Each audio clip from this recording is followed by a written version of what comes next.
Hey guys, Amanda here, and welcome to Functional Nutrition RX's New Year Meal Prep Challenge. So it's our February Jumpstart Meal Prep Challenge. And today, what I'm going to do is I'm going to recap the presentation that we gave earlier in person as a kickoff. So, overview of today, we're going to go over the challenge fundamentals and logistics. We'll go over goal setting and meal preparation steps, which will be the chunk of the presentation. So welcome to our first New Year's challenge, challenge of the new year. So our goal is to cultivate healthier habits and set our New Year's intentions and embrace a holistic approach over the next 3 weeks. So we're going to be focusing in on meal prep, having balanced meals that are satiating, getting our macronutrients in, which is like our carbs, our fats, our proteins, fiber, water, just to name some. Learning how to feel full or satiated from our meals, build on our habits so that we could set the base of the new year, the foundation of the year. So this also helps to promote emotional well-being and that we're trying to build a community with this challenge. So we have the Facebook group, which I'll further build upon in this presentation. So welcome. Why do we want to participate, right? So it's exploring the joy of food, cooking, coming together, building community, laying the foundation for sustainable healthy habits. We're breaking the yo-yo dieting cycle, right? So we want to start a new chapter, and this is targeted towards metabolic health or longevity. So the name of the game is not to get as skinny or thin or lose as much weight as possible in as short amount of time, right? Very Americana, instant gratification oriented. However, instead, we're focusing on looking at the big picture of laying the foundation so that we can build on our habits slowly and steadily. Anything good takes time. We are going to feel more empowered nutritionally to make choices for ourselves. And we will also likely have some non-scaled victories. So noting that, increasing fruit and vegetable intake, my skin is nicer. Or if I am increasing more fiber in my diet, my digestion feels better, a little less bloated. If I'm eating routine breakfast, lunch, dinner, mood's a little better, more clarity and focus in my thinking, just to name a few. And of course, eating healthfully, eating mindfully can help to improve our performance, right? In the gym, just to name a few. So this is all good, and it also builds a nice recipe repository for us to start building upon our cooking habits. So of course, that brings me to how we're gonna uh, decide our winners. So there's going to be two winners. Meal prep consistency winner, right? I think this is it's more important about the habits versus I think the weight loss, but the weight loss is also exciting and fun and motivating. So meal prep consistency winner, you'll each be sent your own individual spreadsheet, a Google spreadsheet, and each day you'll just check off, yes, I meal prepped breakfast. No, I didn't do lunch, but yes, I did dinner, so that we can all log and we can be able to keep you guys in touch throughout the challenge on, if you may be doing well or if we can help out in, or if we may be struggling, and so that we can touch base with you guys throughout. The total points at the end, whoever has the most, would be the meal prep consistency winner. This will be, of course, done utilizing our Facebook group throughout the challenge. So this challenge will be done in a way of building support amongst each other, right? So posting our meals, our pictures of our meals, maybe some activity that we're doing, recipes that we find. It doesn't have to be exactly the recipes that were provided, however, and can help to motivate each other by catching up, see what everyone else is doing, and encouraging each other. It also serves as documentation, right? In the way of you can go into that Facebook group and find a bunch of cool recipes and get a little extra motivation boost when feeling low. Also, it helps with skill enhancements because we can be learning and sharing new techniques with each other too. So how to win the second winner is also an option where this individual is the individual who has the greatest body composition changes. So we're not looking at weight loss, we're looking at body fat loss or muscle gain so that we're metabolically healthier, right? Muscle is super important. It's a predictor of longevity in that the more muscle you have, the faster your metabolic rate, right? So with your muscle mass, it also increases metabolism, like I'm saying, right? Your metabolic rate. Going off of that, I think some people let's touch on metabolic rate or metabolism. That's how many calories you burn just being alive, right? So if you have more muscle, you're just standing there burning more calories. That's why men burn more calories than women. Men have more muscle because they have more testosterone. Therefore, their muscle needs more fuel to run. With that being said, if we lose weight indiscriminately and not trying to focus in on our protein intake, maybe getting in some strength training, resistance training in for what feels good for our activity level, what our doctor wants us to do, we can lose muscle with body fat, right? Which we don't really want to do that. So when we're eating enough protein, we're focusing on a slow and steady calorie reduction. We're more likely to target body fat loss over protein loss. Um, we don't want to lose more than about a quarter to a third of the weight we lose to come from muscle is a good rule of thumb. However, I do see people building muscle and losing fat at the same time. Um, if you're really interested in this topic and to go even more in depth outside of the challenge, please note we always offer nutrition counseling at Functional Nutrition RX. And if we take your insurance for the challenge, we likely take your insurance for nutrition counseling as well. Um, we want to set realistic goals, right? So it's 3 weeks. The most weight someone with a who is how do I say this? The most weight that's realistic and healthy to really lose per week is about a half a pound to 3 pounds, right? 3 pounds maybe towards the beginning, water loss with that, but we want to focus on muscle. So I feel like the most that we'd probably see within this 3 week span is probably going to be about a half a pound to maybe at most 2 pounds. If we're following the instructions and trying to emphasize our protein and strength training and sleeping well, that's a realistic goal. But however, if you maintain these foundational habits that we're really trying to focus in on and hone in on for the challenge, and we stay consistent with them throughout the year, then that's where we're more likely to see larger results. Of course, with body fat as well, maybe about a half a pound to a half a percent to 2% would be realistic.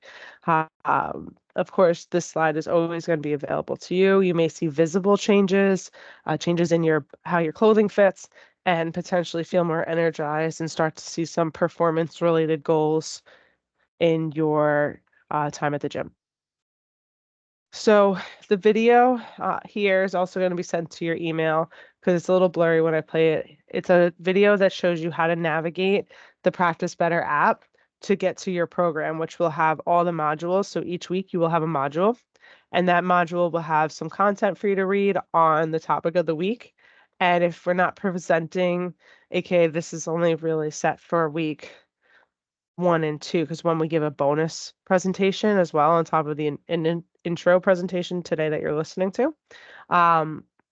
You'll see links to the videos and the content for that module. You'll see the tasks to try to aim to complete for the week, and any forms or handouts or cheat sheets will be attached in there too. So it's super important that you have access to those modules. And if you have questions or can't reach them, please let us know at info@functionalnutritionrx.com is our email. And of course, you can always give our office a ring too. So next is looking at what is our why, right? Because there's a lot of different things going on in this challenge and a lot of things to think about always with nutrition, right? I need to focus in on my fiber. I need to focus in on my calorie deficit. I need to focus in on my protein intake. Oh, what about my meal prep, right? So we have to look realistically at where we're at and say, okay, what is my why? Why am I doing this? Why do I want to focus on body recompositioning, or why do I want to focus in on my meal prep? Maybe we have a thyroid issue and we're trying to focus in on getting more vitamins and minerals into our diet that could help us build our thyroid hormones up. Do we have some digestive discomfort, and this is a way to help us build up some of our fiber in our diet? Or are we trying to focus in on a healthy relationship with food by focusing on building habits and focusing less on just indiscriminate weight loss and eating as little calories as possible? Um, Everyone's in a different place. My why is I want to walk at 90. I want to reduce metabolic risk for metabolic disease as much as possible, meaning cancer, diabetes, heart disease, to name a few. And I want to just be able to keep my mobility and healthy living for as long as possible. So that's my why. So it's always good to know what your why is because that's what drives you. So things get easy, things are hard during the challenge. It helps you to dig deep and also stratify your goals so that you hone in on goals that are going to build you up to this why, which we call like kind of like our umbrella goal, like our overarching goal. And then you have like SMART goals leading up, like say the stem of the umbrella that get you to that overarching goal. So when we think this way, it helps us with intrinsic versus extrinsic motivation. So intrinsic motivation is like, I want to do this for my health, my body is my temple, and I want to be as happy, as healthy, and as healthy as possible, right? And I understand that like weight and vanity and all that stuff, yes, it's always a nice piece of life. However, I recognize that that's this side effect, right? If I'm eating well and adding plenty of fruits and vegetables in, getting in my cardio, my strength training, drinking my water, getting my protein in, this and doing all that for my health, it will also in turn act as a side effect that improves my body composition, for example. So that's like intrinsic motivation is that love, that desire, that curiosity to understand our food choices, know what goes on in our body. Like, oh, if I eat the protein, it helps me to build the muscle. The muscle is good support for my joints and my ligaments. It also helps me to be more efficient at burning glucose or sugar, reducing my risk for diabetes. So that's like intrinsic motivation, where extrinsic is like carrot and the stick. Like, I don't really want to be doing this, but my doctor told me to do this, right? Or extrinsic can also be good in the times of like, okay, I have like a vacation coming up and I want to feel my most comfortable in my vacation clothes. And although I'm intrinsically motivated, this extrinsic motivator, putting this like 3 months from now, or I have this wedding 3 months from now, gives me that little extra push. But noting that like once that event or outing or whatever external motivator is gone, we want to still be pushing on, which is that intrinsic motivation. And that comes from where you see the heart on the screen. That's self-love. That's discipline, right? Consistency is hard. Um, it's good communication with your team, your support group around you. So if you're struggling, let us know. It's consistency. It's not always like fun and exciting and kitschy, right? Like waking up at 5 a.m. and getting to the gym every morning. But it's about those consistent habits that we know the short term is not always the most fun for some, but then eventually we start to fall in love with the process, look forward to it. I love it because it sets my day off on a really good tone. And then the goal is reached and we get the other overarching piece of maybe body recompositioning and improved heart health labs, say. Mindfulness, being mindful and aware, knowing ourselves, staying grounded, staying in the present moment. We're not in the past, we're not in the future. We are mindful of what we are doing at the moment. Am I hungry? Am I craving? Should I be eating this food? What will my future self say to my present self? And being prepared. Fail to prepare, prepare to fail. So people always want to say, oh, I just need the willpower. Well, you can't like will yourself through things, right? Like that expression. So we want to fall into a plan. It's a lot easier to kind of let a plan unfurl and fall into it than willing and hoping that we have the resources around us in the moment. A big topic to touch upon with this challenge, it's about building lifestyle foundational habits, right? Versus short-term gratification. So we want to see the diet as a dimmer, not a light switch. In the way of some people see their diet as or see their lifestyle as on or off a diet, right? I'm either all in or I'm all out. I'm 110% or I'm 0% versus like 80%, which is more realistic to sustain. for a longer period of time. So people who tend to be all in, all out engage in like restrictive dieting, like I'm just gonna cut my calories really low, never eat carbs, and do cardio every day until I feel exhausted, my joints hurt. I'm gonna cut out some of my favorite foods. I'm gonna long for them, and I'm gonna tell myself they're never again foods. Then I start to feel deprived. That the deprivation, you know, in the short term, we achieve some success, right? But eventually we never really built those habits in place. It's not sustainable goals. It's not sustainable saying we'll never eat something ever again, or we're just going to keep our calories super, super low because then our body will rebel. Cravings begin to return, and then old habits come right back. And then the weight comes back.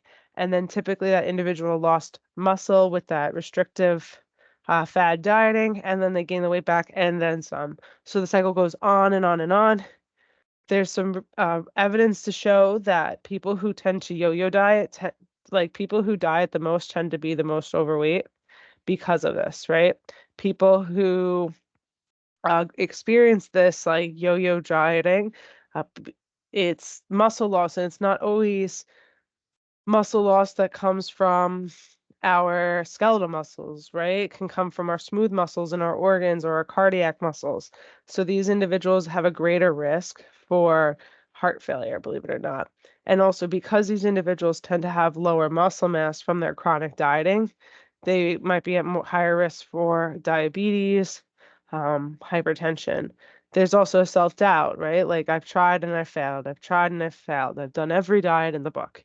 So that's why it's important to focus on um, making sustainable, healthy habits, doing it the right way, giving ourselves the time, and not looking for that instant gratification because everything good in life takes time, right? Think about a lot of the great things that we've worked hard for in our lives and we're most proud of ourselves for, they've taken time. And just like this, and we want to enjoy the process of making these steady lifestyle changes in that enjoying the process makes it become a part of us, right? Like if I hated exercise, it would be really hard for me to go back to it consistently. You want to find exercise that you enjoy. You want to put yourself in an environment that makes you happy. I'm not going to go to a gym that, maybe I find it's completely out of the way. I don't like the music they play. Like I want to find a home that's good for me. And maybe the gym isn't for me. Maybe I need to do home workouts. Maybe it's getting outside and walking. Maybe it's having a friend that we, go and do workouts with. Maybe it's kayaking when it's nice out, or paddle boarding, or biking, or having multiple tools in the tool belt so we don't get bored. So moral of the story, it's enjoying the process, breaking the yo-yo diet. It doesn't need to come from deprivation. It comes from self-exploration, and most importantly, giving the time to do things the right way.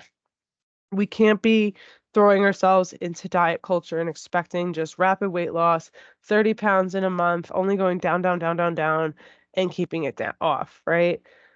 Realistic weight loss looks more like the green side of the screen, right? Up and then down, a little bit more up and then a little bit more down than it was previously. Up a touch, but never as high as starting, down, right? We go through ups and downs, and sometimes it's about exploring why we tripped and understanding what we can do from like a reflective mindset of saying, okay, wait, I tried meal prepping, but maybe, this could have been better. This part was good. And well, from my mess up, what could I have done differently next time to make it a little better for myself? And talking to ourselves like we would our own friends. How else to say no to the yo-yo diet is like I'm saying, we're going to make 1 to 3 small changes at a time and focus on making foundational habits. We don't want to make time the enemy, no hard due dates, but it's saying, hey, I'm going to focus on, meal prepping about 1 to 2 recipes per week and going grocery shopping once per week. Because that's measurable, that might be realistic if there's someone that, doesn't typically, grocery shop very often or cook often. And I'm not going to expect myself to make these most elaborate recipes. Maybe I'm going to choose like simple recipes with minimal ingredients and give myself grace. We want to see mistakes as lessons. So let's go more into goal setting, right? We want to talk about SMART goals, right? Specific, measurable, actionable. I like to say realistic or relevant, and time-bound goals. With SMART goals, like this is an example. So say Susan, I'm just saying a random name when I was typing this in. Susan would like to sleep better at night and control her GERD, or like that's like acid reflux symptoms. She is consuming only about 16 fluid ounces of water a day and about 36 ounces of coffee per day. So if Susan's trying to like help her acid reflux and sleep a little better and seeing that she's only drinking 16 ounces of water, I'm not going to expect her to go to 80 overnight. So maybe we focus on getting from 16 to 32 ounces within about 3 weeks. And the way we're going to do that is try to always keep a water bottle in hand, right? Or most of the time. With the coffee, we're going to try to reduce coffee from 36 to maybe 16. We're not going to try to cut it out overnight if that's what she wants. And she's gonna start to put the coffee away, maybe by like uh 10 o'clock, so she could start consuming water. Oh, sorry, I think I wrote more water and stopping coffee consumption after 12.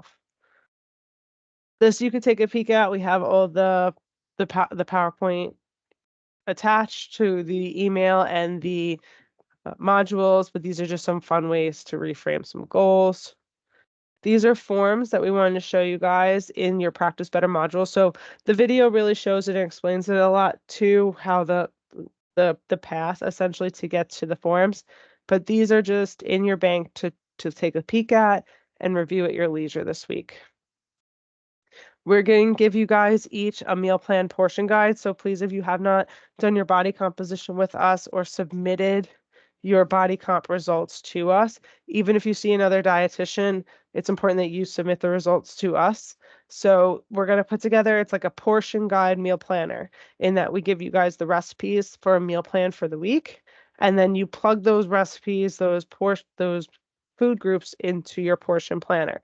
So you see breakfast here, and it's kind of like, see it as a checklist for each meal. So like breakfast, we have about 1 serving of fruit. So that could be 3/4 cup berries, 3/4 cup melon, 3/4 cup of, say, pineapple. It could be a half a banana, 2 clementines, a small piece of fruit like an apple or an orange. This person has 25 grams of protein. So that could be from protein powder, an egg and a half a cup of egg whites, 1.5 cups of Greek yogurt, or a cup of cottage cheese. This person also at breakfast has their starch. So that's about 1/3 to a half a cup of oatmeal, or a half a cup of a starchy vegetable like potatoes with the eggs, right? Or 1 to 2 slices of whole grain bread. 1 to 2 teaspoons of a fat, or half an avocado. It's meaning like 1 to 2 teaspoons of nuts or peanut butter, for example. Lunch, dinner, very similar, half a cup of a starch, 2 cups of a vegetable, 3/4 ounces of a protein, which is a little bigger than the palm up to the first knuckle, and 1 to 2 teaspoons of a fat. Pretty simple. And with snacking, of course, we cut the needs in half. So overview is the next segment of the presentation is meal prep. So we're going to focus in on what is meal prep, the benefits of meal prep, steps for meal prepping, and tips for avoiding some food waste, and our little tips and tricks. So what is meal prepping? Meal prepping is simply just preparing some foods in advance. It could mean prepping every meal or snack for the entire week. It could mean, oh, hey, I grabbed a Kind Bar this morning on my way in at Seb's for snack in the afternoon, and that's it. So it's really depends on the person. So the benefits of meal prep, of course, is saving money, saving time, can help with weight control, right? Helps to ensure that we are prepared and have the foods that we're trying to incorporate into our day, reduces food waste, can contribute to overall more nutritionally balanced diet, and also reduces stress and decision fatigue. I hate the whole what's for dinner question. So this helps to, stop that. So meal prep is a spectrum, meaning that, like I said, one end could be I grabbed a snack for later, to I've prepped every meal or snack for the entire week. And with that, we got to look at where ourselves are on that spectrum, meaning that if I fall somewhere in the middle around orange or dark blue, maybe I'm going to try to get to like green or pink. Those words, like if I'm, I have a rough mental plan what I'm going to eat for the next day, like the day before, maybe I'm going to try to focus on building myself up from that stage to I'm making a list a little bit more frequently. I'm going shopping for the week and I'm ordering a little bit from a delivery service, like once a week versus 3 times a week, right? Depends on the person. So it's about looking at ourselves realistically and setting ourselves up for realistic goals. Because if I set myself up to go from, say, the red area, like, what am I going to eat later? Like, to the person at the light blue end of the spectrum, the planning a majority of the recipes for the week and everything, I'm giving myself an unrealistic goal. And by having that unrealistic goal, I'm setting myself up for failure. So then when I do fail, it's that, and I'm gonna be honest, like that's a tough. If someone who never meal preps to jump in 3 weeks to, or I mean not through in a week to prepping every meal or snack, that's kind of a big jump. That I'm gonna feel discouraged and not feel as confident maybe, and then the person might be more likely to stop and be less resilient. Right, it depends on the person.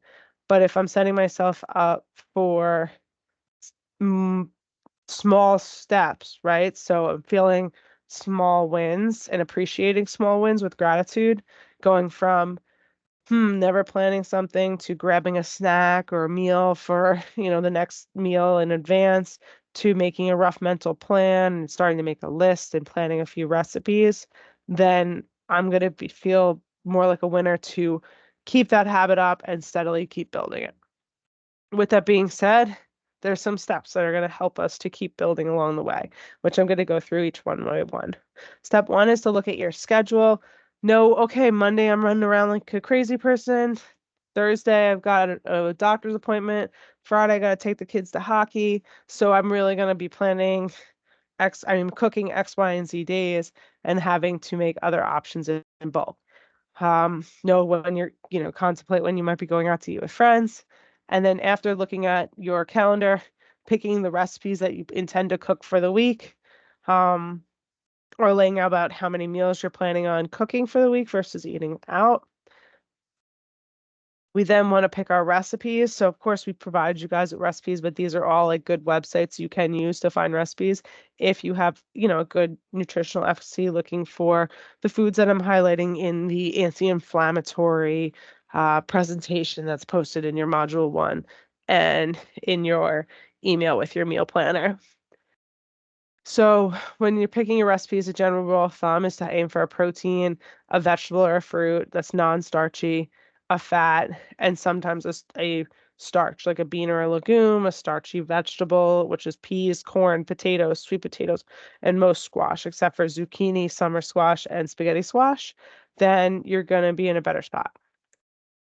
We want to aim for easy to prepare foods. Like think about when you're going down the line at Chipotle, how there's like all these foods already pre-segmented off that you're just like assembling together and making a bowl or a meal or a salad or a soup, etc.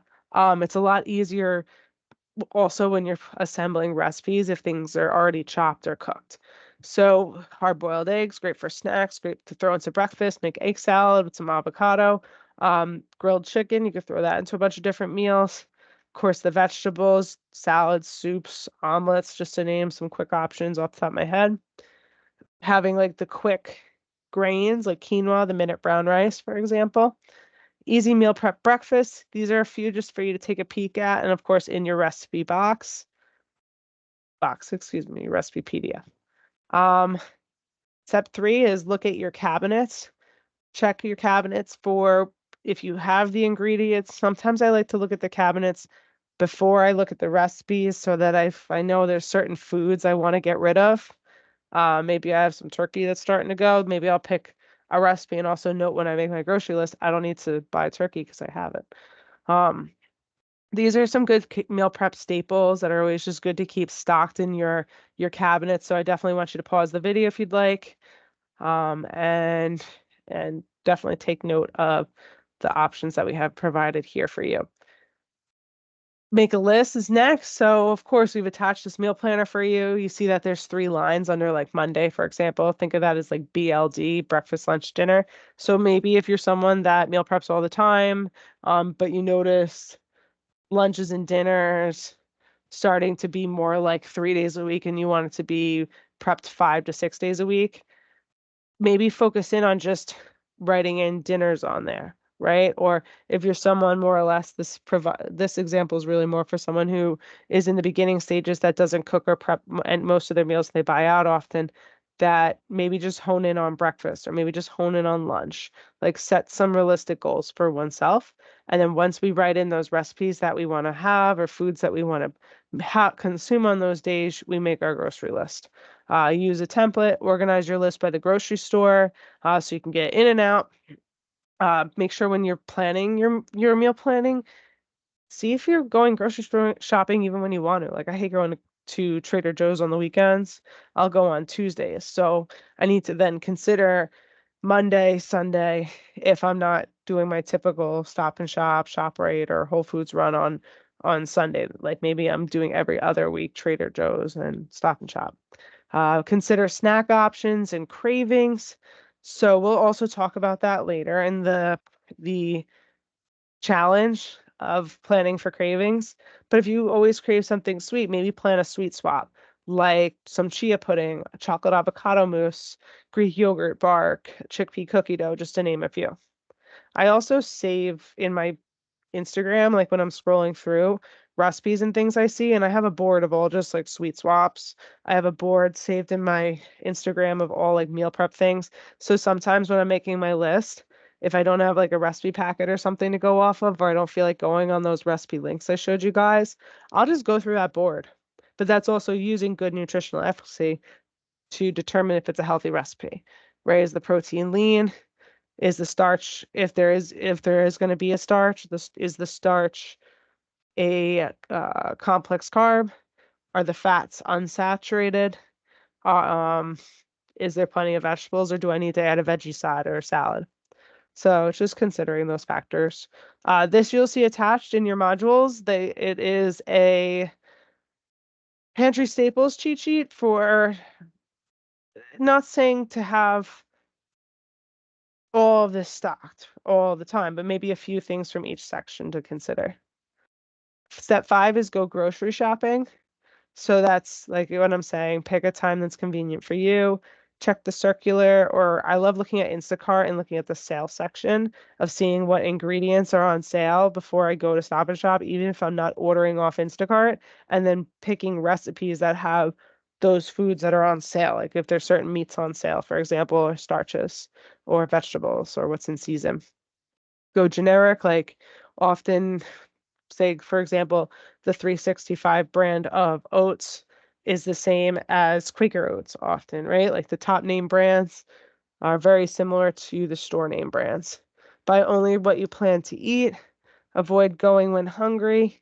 Think color and variety in your cart. So like make your grocery cart, like your plate, right? You want to try to make your plate at least 1/4 to 1/2 non-starchy vegetables. 1/4 of your plate, maybe like a complex carb, and then the other fourth of your plate, like a lean protein. So your cart should really depict that. It should be about 1/4 is a complex carb, 1/4 a lean protein, and about 1/4 to half the plate a non-starchy vegetable. And if it's really a busy week, like give yourself grace and consider Instacart, Peapod, Amazon, etc. If you know for a fact you don't have real time to go to the store, then and like it's better than going without having groceries. And what happens when we go without having groceries? Oh, I'm more likely to buy from like DoorDash or do takeout or go to out to eat or whatever, right? Like it's getting to know our own individual tendencies. And also with that being said too, like I'm going to spend more money, right? So some people are like, oh, Instacart's, expensive compared to going to the regular grocery store. It's still cheaper than buying out. So if we don't have our groceries, we're more likely to buy out. So get cooking is the next one. So we go to the grocery store, we come back, cook what we can, right? Cut up vegetables, put them away, maybe cook some grains in advance. Like think of like I was saying before, like a salad bar or like a Chipotle line. Have your foods prepped and segmented. So maybe that when you go to cook the meal, it saves you a little bit more time. Or you can assemble quick meals too. Food storage savvy. This is like a good way to no better way to say it, feng shui, your cabinets and whatnot, so everything has a home. Definitely feel free to pause the video and look at this. Maybe it's the depths of winter right now, so maybe taking some time to reorganize your cabinets or your refrigerator. These are some fun tips and tricks to get it done, meaning that I like to have like here on the top right a dry erase board on my refrigerator. So if you have kids or other people you live in the home with and you want to write some ideas on the fridge, we write a grocery list when something runs out on the list, on the board, for example. It's a good way to keep organized and get other people involved in the meal prep. Uh, Multitask at a level that you're comfortable with when you're meal prepping and meal cooking. Like sometimes I like to have my turkey cooking on the one burner and then I'm boiling water on another burner. And then maybe I'm cutting vegetables while I'm in the downtime with those other two meals. But see what you feel comfortable and what your skill level is at. Mise en place, right? Everything in its place. So clean as you go. Make sure everything has a home. Getting organized can be fun. There's always fun pins and posts all the time that you'll see on Pinterest, Instagram, Amazon. There's so many different kitchen organizational tools and hacks to look at. So I definitely encourage that and make it fun, right? Like if you're cooking with someone, you want to make it like a chop challenge, go ahead. We'll go more into this. So avoid wasting food. So you could definitely pause this. This is some good ways to convert things over. So leftover rice, turn it into a veggie stir fry. Add like an egg, some leftover chicken, and you're good. Leftover chicken breast, like I'm saying, throw it into a stir fry. Make chicken salad with some avocado. Leftover veggies, easy. Throw it in an omelet. Throw it in a frittata. Throw it in a soup. Throw it in a salad. Milk or yogurt, smoothies or sauces. Still tasty and super cook are cool recipes. Still tasty allows you to look up the expiration dates on things because often the expiration date on our foods are meant for faster turnover of the shelves in the grocery store. And it's about like when it's not as palatable, but not necessarily unsafe to consume. Supercook is a website that allows you to plug in all the foods that you have in your fridge or your cabinets and it'll generate recipes for you. However, not all those recipes are always really healthy. So, but then again, if you have healthy foods that you're plugging into that recipe generator, it should be better. But you want to use your nutritional accuracy. Make it fun, like I'm saying, invite friends. Like maybe instead of going out to eat, hey, let's spend the night in, cook a good meal together. Make it a date, like the Food Network Kitchen app. You can watch virtual cooking demos, cooking classes that you can pause at your own time and cook with one another. Do a challenge like what we're doing today. Make a healthy twist on a comfort food. Cauliflower pizza, for example, avocado chocolate mousse, chia pudding, to name a few. Um, Apple crumble, right, instead of apple pie. Play music or a podcast, make it an environment you want to be in. Try a new ingredient or preparation method. So meal prep hacks, please feel free to pause this and look at all these like quick options you can use. I love buying like Applegate chicken sausage to lean on sometimes. That's nitrate free. I love obviously buying the frozen veggies. I love buying quick quinoa and bone broth just to help with the meal prep. These are all meal delivery services. However, they will not count towards meal prep. Like we wouldn't check off on our spreadsheet that we prep the meal if we got something from here, but they're good to consider. So like Redefine Meals, for example, a lot of these, not a lot, but some of these stores on this list, like Redefine Meals, Healthy Meals Direct, Hummus Fit, Long Island Meal Prep, Eat Better Meals, I think too. I'm not positive about that one. They have storefronts, and depending on where you live, a lot of them are fairly local. You can walk into the store and maybe get like 5 meals and pop them in your freezer for like a crazy week or a crazy time of like unexpected break glass in case of emergency, so you have it prepped. Um, However, they're not perfect. Check out the list on the right. Like there's sometimes a little more sodium. You sometimes have to add more vegetables. Um, there's added steps of processing, right? So a little bit less bioavailable, but it's still better than other things, right? Like it's always in perspective to the spectrum. So just of, okay, if I have this, it's better than ordering takeout, for example. Christina and Amanda's top tips. So we talked about portion control, putting things away in like a Pyrex dish or something. It says Tupperware, but we mean to say like a glass Pyrex. We don't want to heat plastic. We ingest like a credit card a year, is supposedly the um most recent I've read on the microplastics of what the average American may be consuming.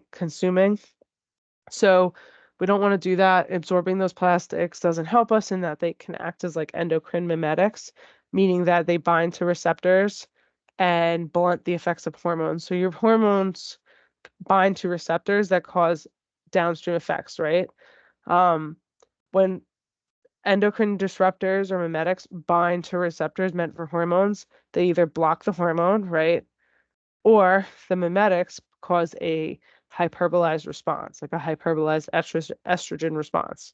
So, of course, we want to avoid heating plastics and putting our food, our leftovers, away in glass Tupperwares to save for later and prep for later.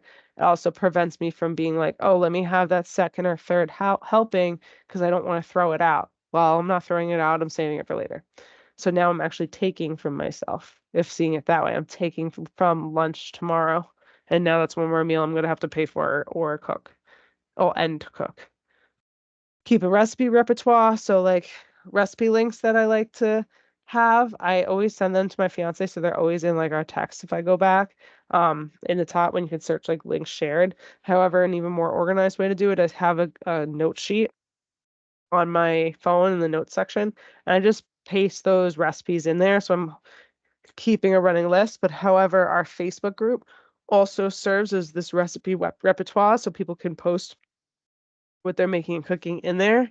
Um, Keep your produce from going bad. Put like a cold paper towel lined in the Pyrex glass dish or opt for frozen so it can keep them longer is like a good meal prep tip. And lastly, of course, consider like theme days. So if you hate the decision fatigue of like what are we going to cook for dinner, think of theme days. Like, okay, maybe Monday is Meatless Monday. Tuesday is fish, right? Because we want to cook that early in the week. Wednesday is leftovers. Thursday is Tex-Mex. Friday is like Italian or like chickpea pasta with a little feta cheese and tomato, spinach cooked in there, and some cut up chicken, right? Like pasta night. So have fun with it, of course. And we hope that you guys have a wonderful start to your challenge, most importantly. And we thank you for your time. We thank you for viewing this presentation, especially if you view this now a few times and that you're utilizing it. Awesome. That's exactly what we want. And please be well and have a fabulous rest of your day. And good luck in the challenge. Woo!